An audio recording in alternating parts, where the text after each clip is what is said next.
Understanding perks and rewards.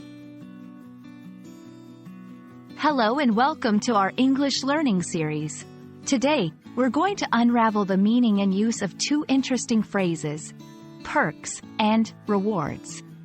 These terms are common in various contexts, such as workplaces, marketing, and everyday life, and understanding them will enrich your vocabulary and comprehension of English. Let's start with perks.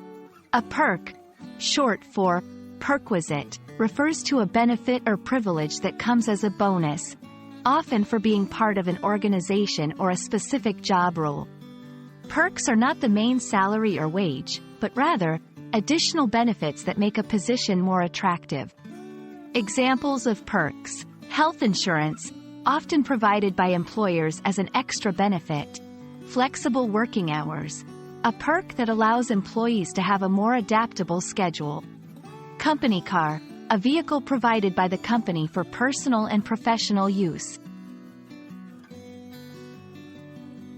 Moving on to rewards.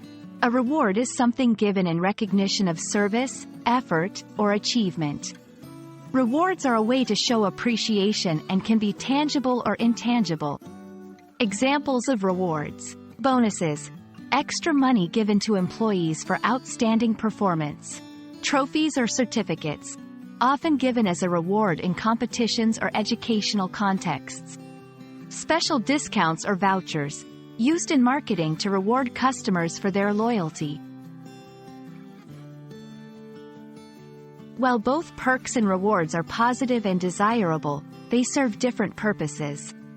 Perks are usually part of the standard offering of a job or membership, meant to attract and retain. On the other hand, rewards are given in response to specific actions or achievements and are more variable. To fully grasp these terms, let's see them in action. Perks. The main perks of working at this company include free gym membership and an annual bonus.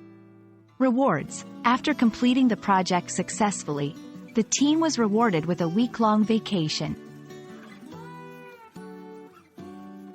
Understanding the nuances of terms like perks and rewards can significantly enhance your English comprehension and usage. We hope this video sheds light on these terms and adds valuable elements to your vocabulary. If you found this helpful, stay tuned for more insightful content. Happy learning!